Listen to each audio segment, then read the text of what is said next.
Hello again, race car fans. This time it's by Mercedes. We have a Mercedes-Benz Sauber C9.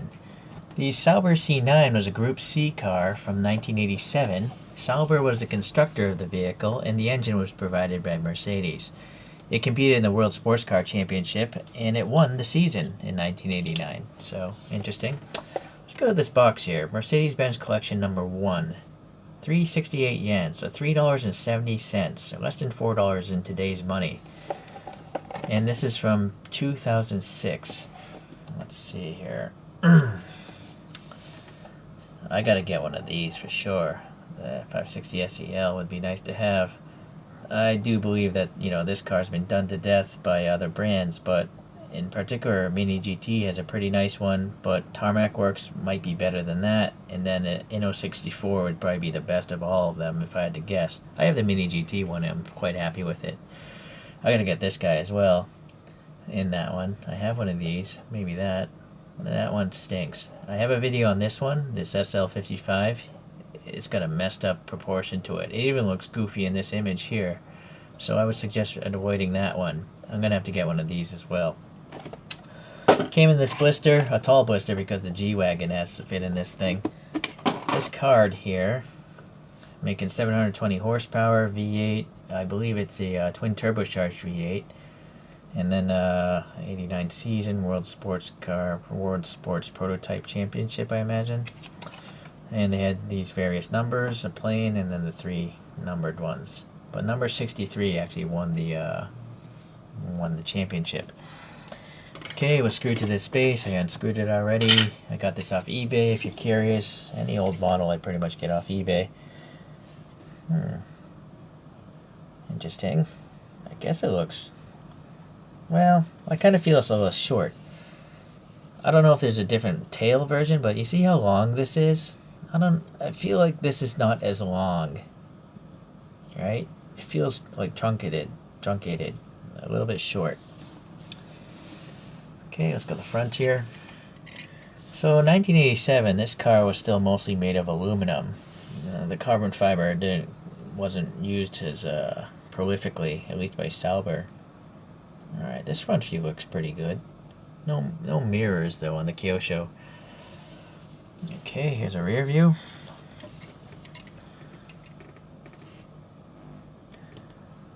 It's not bad. They did what they could with the, plastic here. Alright. Okay. So what else did I learn here? I think this thing was clocked at 248 miles per hour down the Mulsanne Straight. So this car, as well as a Peugeot that went 251 miles per hour, the FIA felt that was too fast, so they ended up putting 2 chicanes or turns into the Mulsanne Straight in 1990 to slow the cars down. Okay, and then out of 21 races that this chassis competed in, it won 13 races, so that's over 50% success rate of winning, so that's pretty impressive. That's all I learned, so let's look at this model. So the first thing I'm seeing is a dent in the casting, so that's not fun to look at. The silver, it's alright. It's a little bit, the flake is a little bit big, I think, but it's going to have to do. I doubt anyone's going to make this model again in 1/64 scale. Alright, so it's nice to see the black paint in these NACA ducts here. This one goes in a little bit. I don't know what this would be. Oh, this is the exhaust pipe, and then it's just a big opening. Maybe it's like a mesh screen on the real one. The wheels look pretty good. Running racing slicks as it should. Typical base. Riveted on the bottom. Alright. So going to the front here, we got these headlight covers, and then you got the 4 lights behind them. I think it's just the same silver as the rest of their body. Okay. These are a brake fence, I think, but there's no depression. It's just a graphic on the flat casting. So that's kind of weak. I would expect more from Kyosho. You see here, this is recessed. And then they have some silver paint on the base here to represent that little section. I also feel this is too tall compared to the photograph of the real one. Okay. There's a little depression here with black paint. Big Benz star. This is actually a piece of plastic right here. Yeah, that's plastic. So that's why it's so thin. Yeah, you can even see, I think it might be transparent plastic, like a window. Sorry, hopefully I can... Yeah, I can't seem to focus down in there, but there's, you know, a lot of air there. Okay. Alright, so the tampo prints are nice, you know, they're not decals, so they should stay nice for a while. You got this raised painted black wiper blade on this domed windshield. You know, a bunch of other graphics. Unfortunately, some paint rash there. Some protruding rectangles. No idea what those would be for. This little raised bump. Maybe it's an antenna or radio or something. A little black back here, but it's not part of the duct. The duct is in front of it, so I'm not sure what this would be on the real car either. The wing itself has a tampo print. It's not a decal, so very nice. Pretty, relatively thin plastic. It would be delicate, you know, if you drop this model, that's going to break, so be careful, guys. The rear lights are just painted, which I feel is a bit of a cop-out. These are big lights. Kyosho usually would have plastic there. I don't know why they skimped out on this one. Because there aren't that many graphics on this. They did print here. Alright. So, yeah. Okay. I don't know if this is a brand new model or just part of someone's personal collection, but I feel like the paint, for some reason, is just not super shiny. Oh, what's going on here? Excuse me. This back here is metal. This is plastic. Yeah, this entire thing here is plastic, so that's why it looks different. They clear coated the die cast, but they did not clear coat this silver. It doesn't look like they clear coated it. So that's why it looks different a little bit. So the interior is just gonna be black plastic. I'm probably gonna stop even pulling out the flashlight, because you're not gonna sit there with the flashlight looking at these models usually, right? So if you can't see it without a flashlight, you probably won't see it in a typical way that you would look at a model. What would this thing be, I wonder? Please leave a comment. I mean, what?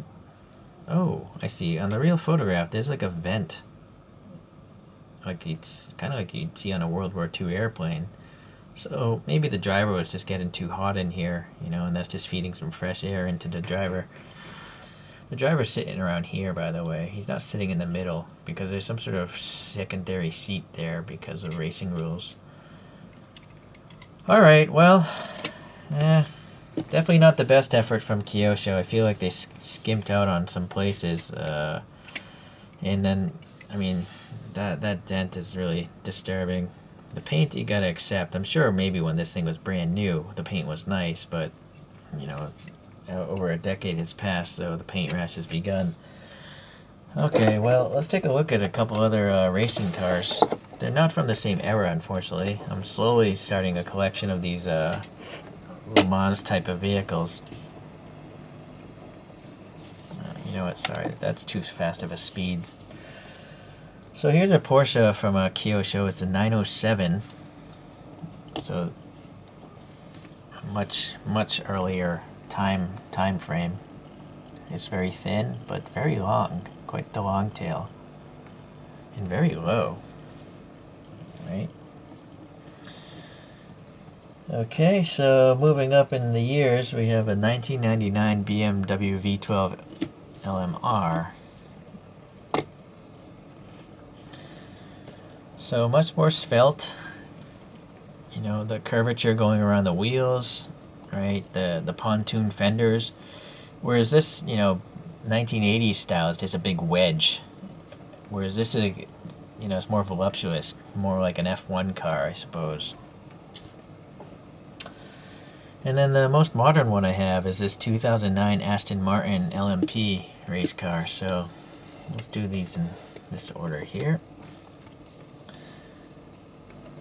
So there we go, top view.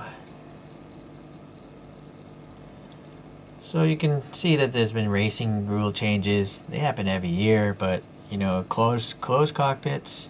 But for some reason, in this era, an open cockpit car was successful. I'm not sure if that was by choice or if that was the rule for LMP1 back then. Anyways, leave a comment if you know.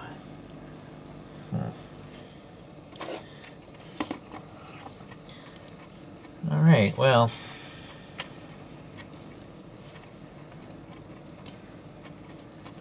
it's not the most attractive race car, but it does have historical, significance. I mean, winning 13 races out of 21 entries, that's pretty impressive. And then, for this year, it actually won. So, Mercedes generally isn't into the world's sports car or Le Mans prototype racing, so I think they just concentrate on different types of other forms of racing, or really just selling luxury cars. So that's why I bought this guy. And so hopefully you guys will be around until I review another Le Mans prototype racer. Thank you.